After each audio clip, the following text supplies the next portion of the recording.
convergence démocratique. Monsieur Diakhaté, qu'est-ce qu'on peut retenir à l'issue de cette comité directeur, les conclusions? Oui, les conclusions sont aux ordres de 3 points. Il s'agit d'abord de faire la situation du parti et certainement de nous acheminer vers les préparatifs pour tout parti qui s'achemine vers une élection. Il s'agit aussi de faire la situation politique de l'acte 3 avec les manquements que nous avons notés, autant dans la forme, dans la vis de forme, que de même dans le contenu du document qui nous a été acheminé. Aujourd'hui, le comité directeur était réuni, comme je l'ai dit tantôt, pour apporter la réponse politique par rapport à cet acte 3 qui avait été agité pour prétexter le report des élections.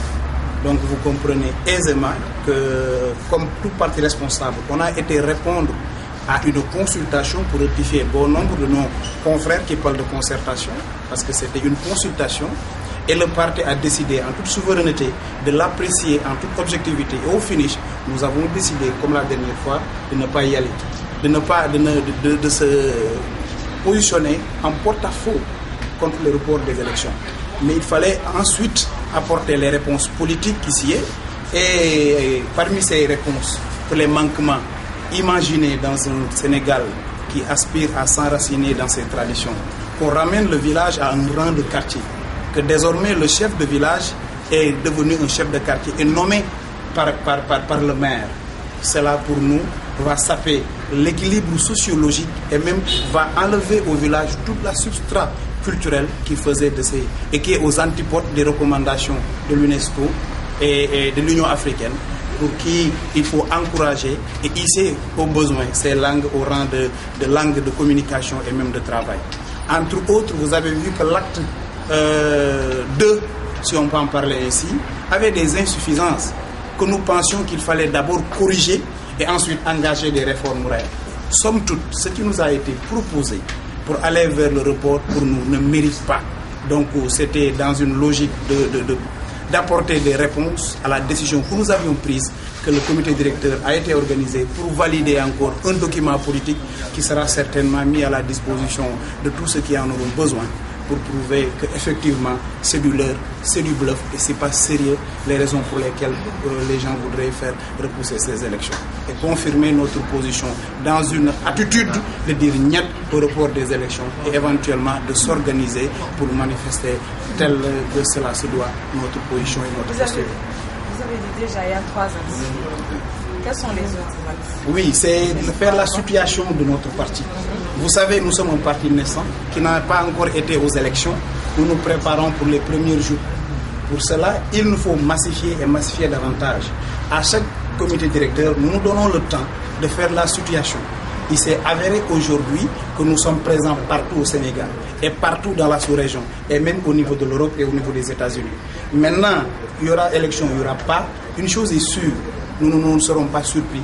On est en train de travailler sur la mise en pied de nos comités électoraux et incessamment le directeur des élections se prononcera sur les méthodes et les approches que nous mettrons en œuvre pour être pain frais pour les élections de 2014, du 16 mars 2014. Votre leader envisage de reconquérir la ville de Dakar au moment où on a cette relation heurtée entre les maires et les commerçants, avec l'annonce de la fermeture des marchés HLM aujourd'hui, quel projet la maire de Dakar, c'est l'ancien maire de Dakar a pour conquérir la capitale?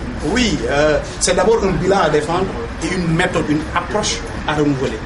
Le président Pape Diop, pour ceux qui l'ont suivi quand il était maire, a toujours privilégié la concertation.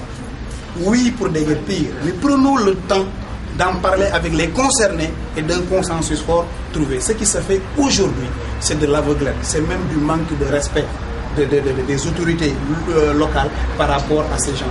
Ce qui s'est passé à Sandaga, pour nous, est inadmissible. On aurait pu prendre le temps d'en parler avec les gens et d'un commun accord trouver une solution pour le recaser. Et vous vous souvenez bien sûr du projet Petersen, d'un centre commercial à la dimension de Dubaï et autres, que le président souhaitait, par Dieu que je vous parlais, souhaiterait mettre à la disposition des marchands ambulants et des commerçants pour hisser Dakar au niveau des capitales les plus modernes. Donc pour le conquérir, c'est un bilan, c'est aussi une approche, c'est juste un projet nouveau parce que pour nous, il reste beaucoup à Dakar. Faites le tour de Dakar, il n'y a plus de lampes. Dakar est sombre, les agressions vont crescendo, nous pensons qu'il y a tout à fait une politique sociale à remettre en cause et nous pensons que le président Pape Diop et la Convergence démocratique a un projet à proposer au-delà d'un bilan à présenter aux populations de Dakar, éventuellement conquérir le suffrage et repositionner Dakar parmi les meilleures capitales de l'Afrique, voire du monde. Alors l'appréciation de Bokk Gis Gis par rapport au discours de politique générale du Premier ministre? Il n'y a rien sous le soleil. Rien de nouveau nous a été dit. Et sachez que, soyons honnêtes, depuis que le Sénégal est Sénégal, en tout cas de ces discours qu'on a assistés, ils sont toujours bien écrits. Maintenant, il reste à savoir est-ce que ce qui est dit sera appliqué. J'en doute fort. J'en doute énormément fort. Voilà, le problème ne se pose pas en termes de discours général. Le problème se pose en termes de vision et de programme. Et la preuve la plus palpable, c'est ces réformes-là, qui ne figurent nulle part dans le programme de Benno Bokk Yakaar. C'est pour dire qu'on est en phase d'un gouvernement, d'un gouvernement qui n'a pas de programme, qui tergiverse. Alors, par à ce discours-là, nous donnons notre langue au chat. En tout cas, les vrais problèmes des Sénégalais n'ont pas été posés. Or, pour l'emploi des jeunes, on veut réduire l'ambition de la jeunesse sénégalaise à des vers de nuit. Je n'ai rien contre. Mais quand on pense de la sorte, c'est parce qu'on n'a pas d'ambition, on n'a pas de vision. J'avais pensé, en tout cas c'est notre point de vue, que ce qui s'est passé à Sandaga et ce que Sandaga regorge en termes de potentiel économique méritait qu'on repousse d'un jour le discours de politique générale. Mais cela prouve qu'on n'a même pas fait cas. C'est pour dire encore une fois, alors que l'économie du Sénégal, une bonne partie vient du monde informel, et on ne peut pas parler du monde informel en oubliant Sandaga.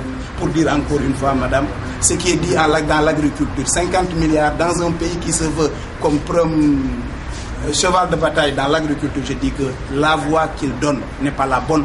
Il ne s'agit pas de trouver des tracteurs ou encore du matériel technique. Il faut, pour nous, travailler à une maîtrise de l'eau pour amorcer un développement réel de ce pays. Et malheureusement, ce gouvernement-là cherche à accélérer la cadence, mais il faut d'abord faire marcher la machine, ce qui n'est pas encore le cas. Mais peut-on s'attendre à un boycott de vos élections locales? Il s'agissait de boycott. Pourquoi boycotter? Si c'était en juin, par exemple.